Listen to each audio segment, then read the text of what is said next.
¿Qué tal? ¿Cómo está? Le damos la bienvenida a El Explicador de Enrique Ganem y María de Los Ángeles Aranda. La ciencia tiene mucho que ofrecerle a la sociedad humana. Por una parte está toda la tecnología, que es algo desde luego muy apreciable, todo el conocimiento necesario para fabricar goma de mascar, alfileres o naves interestelares, que ya hay 5, van muy despacito y no van tripuladas, pero son interestelares. Todo ese conocimiento viene a final de cuentas de la ciencia. Entonces arranca el primer regalo que le hace la ciencia a la sociedad humana es la tecnología, y es en algunos sentidos el menos valioso de todos.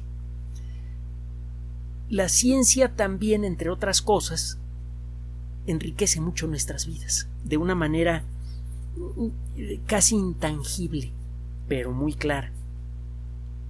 Nos ayuda a ver el mundo con otros ojos y nos ayuda a descubrir cosas que pasarían desapercibidas en otras circunstancias. Cuando usted se acerca a la ciencia como profesional o como simple interesado o incluso como aficionado serio, muchas veces se da cuenta que empieza usted estudiando un cierto tema y acaba usted en otra área del conocimiento. Si usted se pone a estudiar biología, de pronto llega al mundo de la química casi sin saberlo, o al de la física.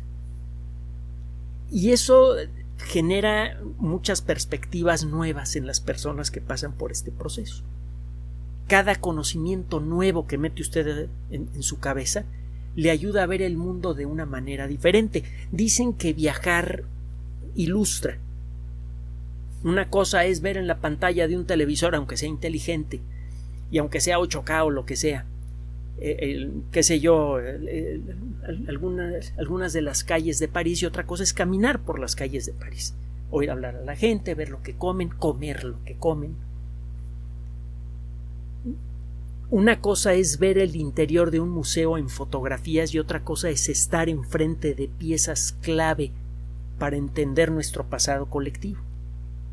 Ese contacto directo, aunque sea a través de una vitrina, con un elemento real, tangible de nuestro pasado, es tarde o temprano resulta conmovedor.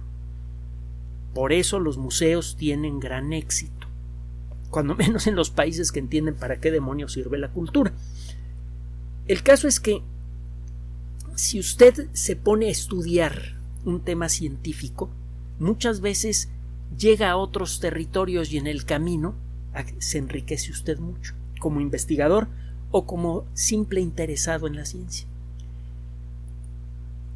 Algunas disciplinas científicas son fácilmente relacionables. Por ejemplo, la química y la biología, lo que acabamos de mencionar. Para estudiar cómo funciona la proteína de pico de coronavirus es necesario hacerlo a nivel atómico. Es necesario desplegar los centenares de miles de átomos que integran a esa molécula, aunque sea de manera resumida. Y gracias a los principios de la química, de la mecánica cuántica y también a cosas que han aprendido por allí los expertos en biología molecular, es posible entender cómo funciona esa proteína y es posible descomponerla de una manera muy efectiva y precisa. Las nuevas vacunas y algunos de los medicamentos que están en estudio en este momento y que podrían resultar ser muy efectivos se basan en este conocimiento, en donde usted está mezclando biología y química. Es algo más o menos natural.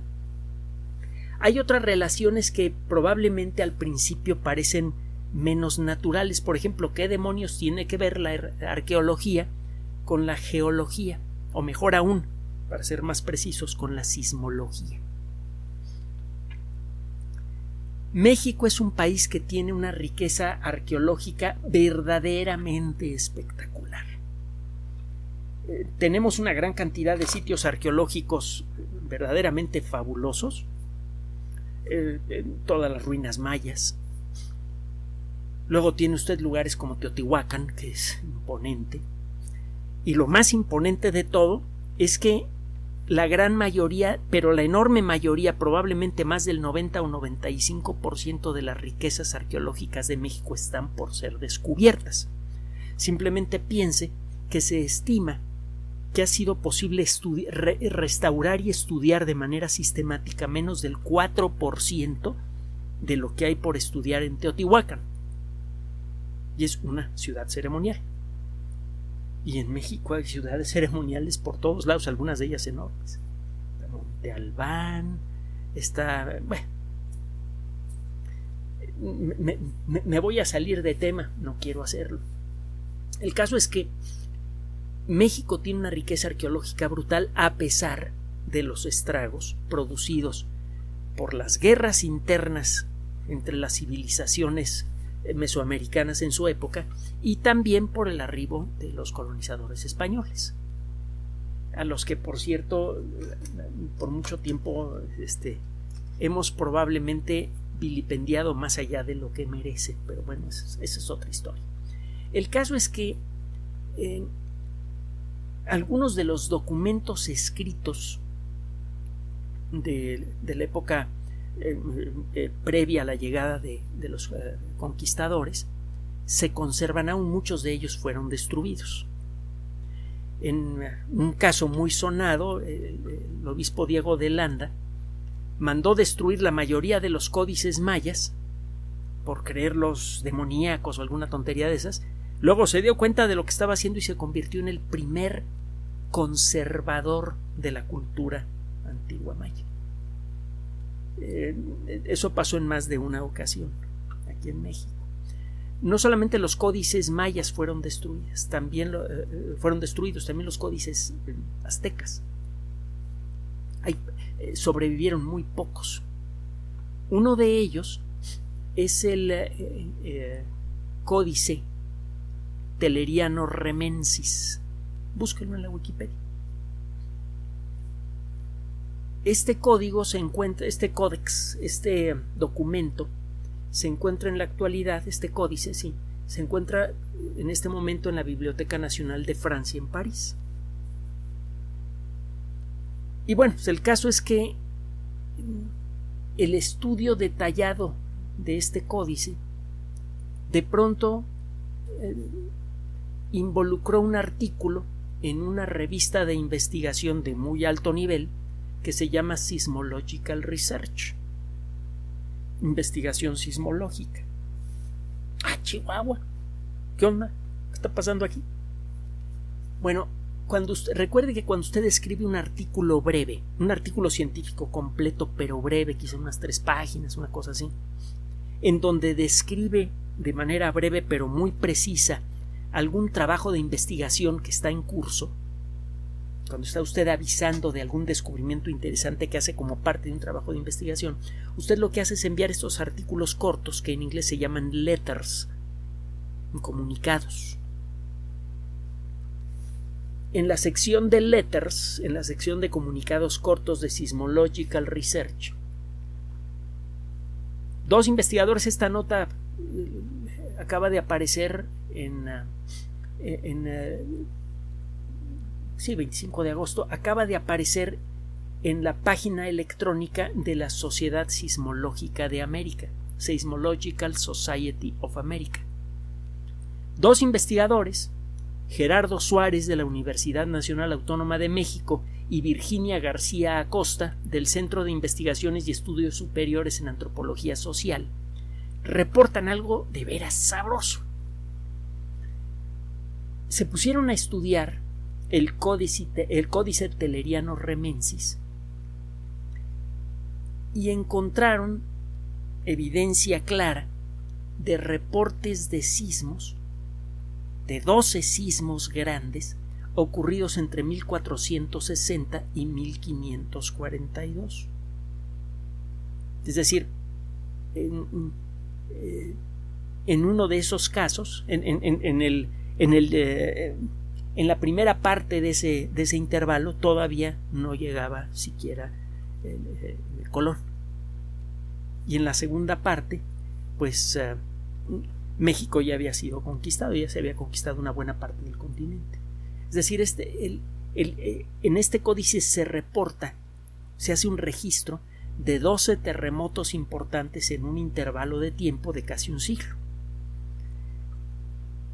El estudiar este códice requirió, pues, por una parte, del talento de arqueólogos especializados en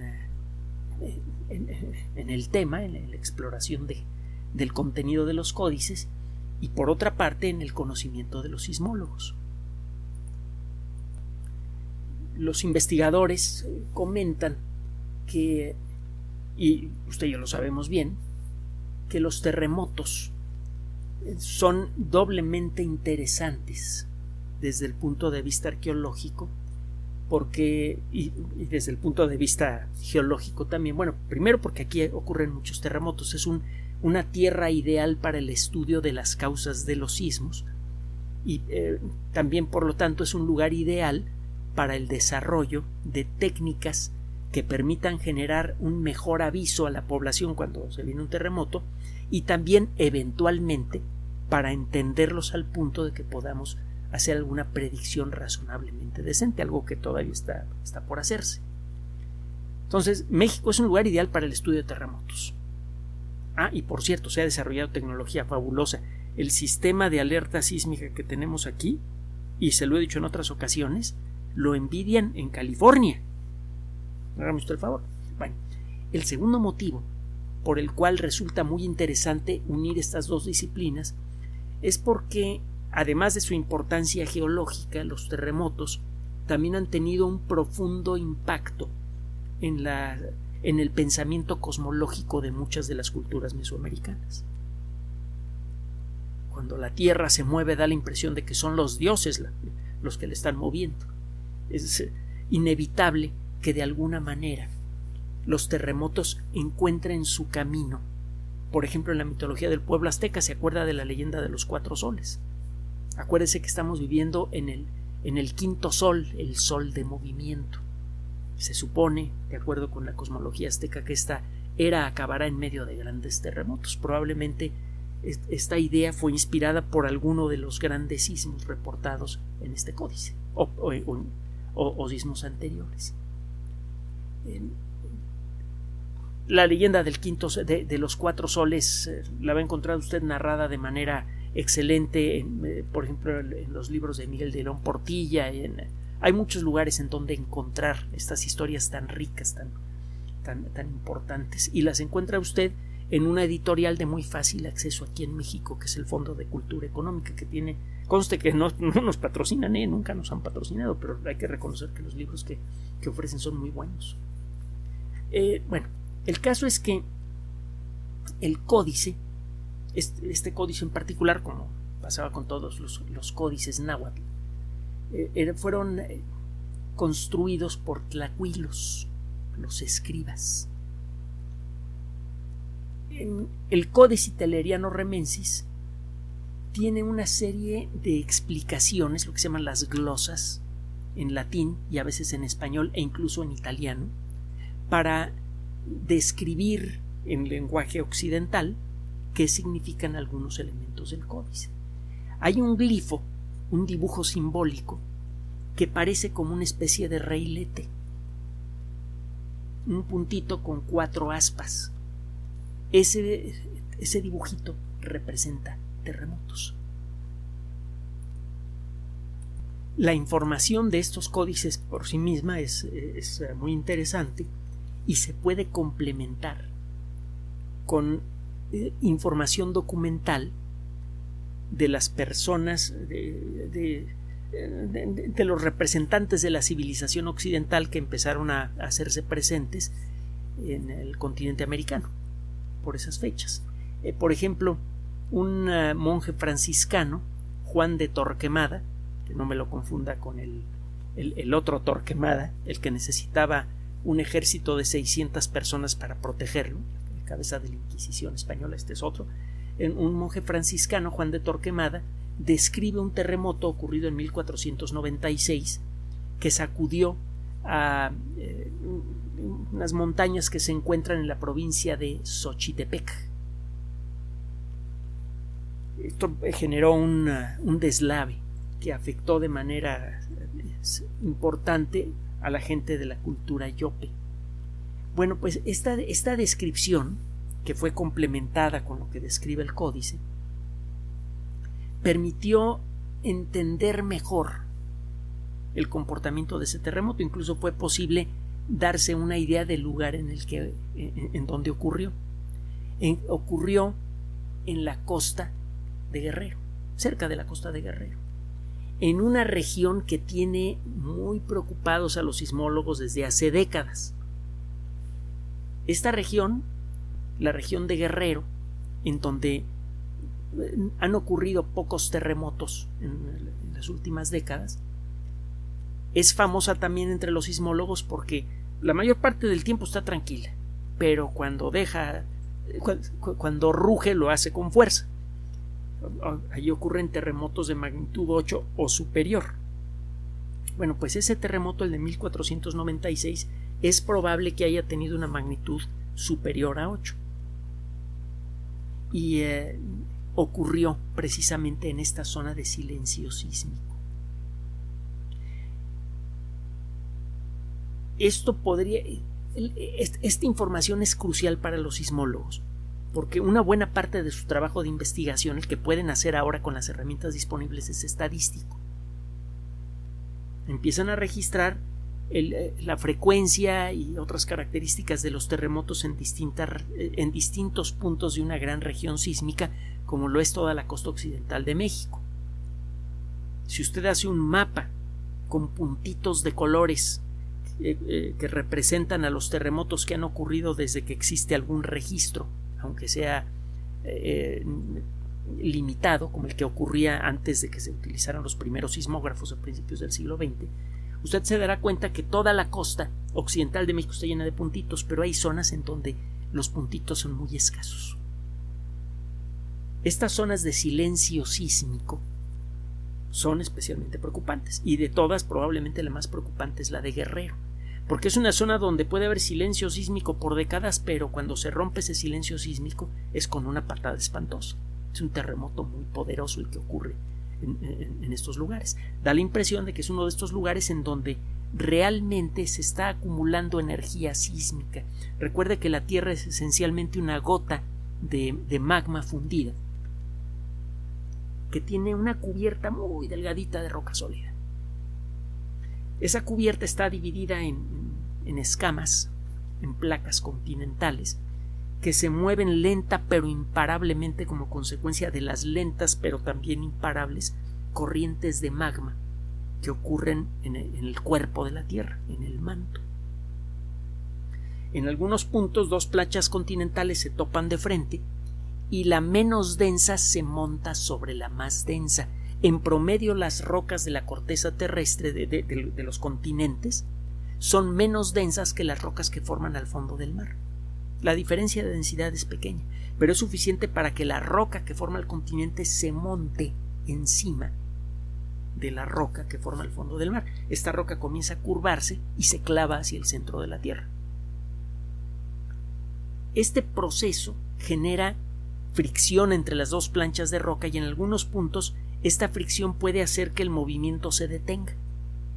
Se comienza a acumular energía hasta que la energía es suficientemente grande como para resquebrajar alguna de las dos planchas o ambas, y eso destraba el movimiento de golpe y eso produce un gran terremoto.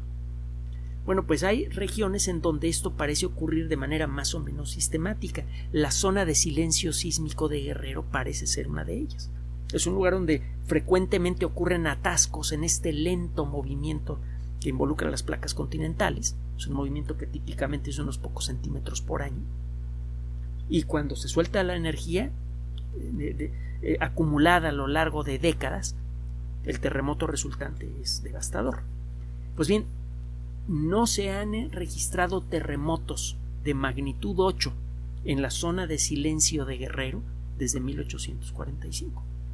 Y no sabemos si debemos preocuparnos o no. No sabemos si ese silencio sísmico es síntoma de que esa región ya no tiene nada más que decir, sísmicamente hablando, o que está acumulando una cantidad de energía brutal. Y eso nos interesa saberlo a todos los mexicanos, porque ya sabemos que cuando ocurre una sacudida allá, en la costa occidental de México, en muchos lugares del país, no solo en la Ciudad de México, se vienen unas sacudidas espantosas. Total, este trabajo, que reúne a la arqueología con la sismología, ayuda a llenar huecos en el registro de los grandes sismos que han ocurrido históricamente en nuestro país. Esto ayuda a crear mejores herramientas estadísticas que nos permiten entender mejor el funcionamiento de las zonas sísmicas de México. Esa información, por un lado, le sirve a los sismólogos del mundo para aumentar su entendimiento sobre el funcionamiento de la corteza terrestre. Es un conocimiento que beneficia a todos, y de manera particular a nosotros nos sirve para evaluar mejor los riesgos de zonas como la región de silencio sísmico de Guerrero. De pronto, el que los arqueólogos caminen juntos con los sismólogos, con los geólogos, genera un trabajo que es históricamente muy interesante y que por otro lado puede tener un gran valor práctico para la sociedad mexicana y para el mundo. Gracias por su atención. Además de nuestro sitio electrónico www.alexplicador.net, por sugerencia suya tenemos abierto un espacio en Patreon, El Explicador Enrique Ganem, y en PayPal, elexplicadorpatrocinio@gmail.com, por los que gracias a su apoyo sostenemos este espacio. Puede usted descargar gratuitamente estos audios en formato MP3 en Spotify y en iTunes como El Explicador sitio oficial, y en SoundCloud como El Explicador, y con formato de video en YouTube en El Explicador sitio oficial. Recuerde nuestras redes sociales de siempre: Twitter Enrique-Ganem y en Facebook Enrique Ganem sitio oficial, El Explicador y los grupos que usted ya conoce. Finalmente, El Explicador siempre somos María de Los Ángeles Aranda y Enrique Ganem. Gracias.